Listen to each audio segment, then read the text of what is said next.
आज विधानसभा के उपचुनाव के सिलसिले में हम नॉमिनेशन करने के लिए श्री के.एल. ठाकुर जी के साथ यहाँ पर हैं और हम उनको शुभकामनाएं देते हैं। पिछली बार स्वतंत्र होकर के चुनाव लड़े थे, जीते थे, बहुत अच्छे मार्जिन से जीते थे और अब की बार इस उपचुनाव की नौबत आई है, एक हालात बने, इस तरह की परिस्थिति बनी है और जिसके कारण ये चुनाव हो रहा है। और अभी हमारी पार्टी की ओर से, भारतीय जनता पार्टी की ओर से ये ऑफिशियल कैंडिडेट हैं और हम कुछ ताकत के साथ इनके साथ खड़े होकर के पूरे चुनाव में जो है वो इनकी जीत को सुनिश्चित करेंगे। सर 4 आप सीटें जीते, 4 आप हार गए, सर क्या करेंगे? देखिए, एक बात को हमको समझने की आवश्यकता है।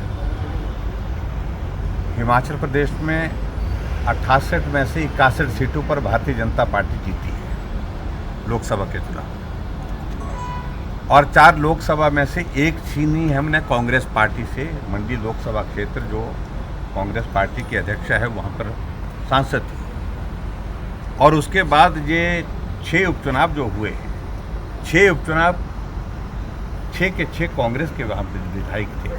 6 में से 2 सीटें हमने उनसे छीनी और अब ये 3 उपचुनाव है, ये तीनों उपचुनाव हम जीतेंगे। और कायदे से बनती बात तो ये थी कि हिमाचल प्रदेश में जब तीनों निर्दलीय विधायकों ने अपना त्यागपत्र दे दिया था, त्यागपत्र स्वीकार करने के साथ ये चुनाव लोकसभा के चुनाव के साथ और जो उपचुनाव 6 हुए उनके साथ होता तो खर्चा बचता, लाखों करोड़ों रुपए का खर्चा बचता।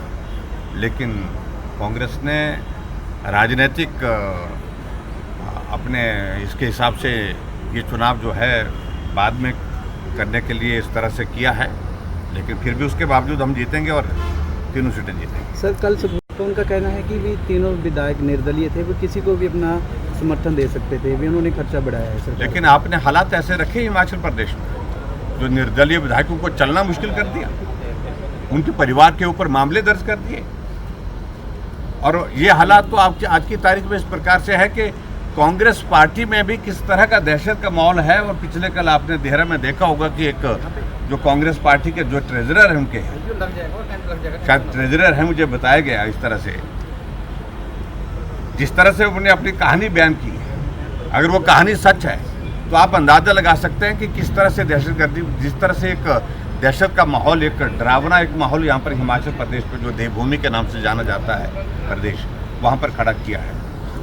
और निर्दलीय विधायकों को ऐसे हालात पैदा कर दिए कि उनको चुनाव लड़ने के लिए विवश होना पड़ा। उन्होंने तय किया कि हम हिमाचल प्रदेश की विधानसभा के अंदर अब निर्दलीय विधायक की हैसियत से नहीं जाएंगे, हम भारतीय जनता पार्टी के विधायक की हैसियत से जाएंगे। सर जी का बार-बार यही बोल रहे हैं।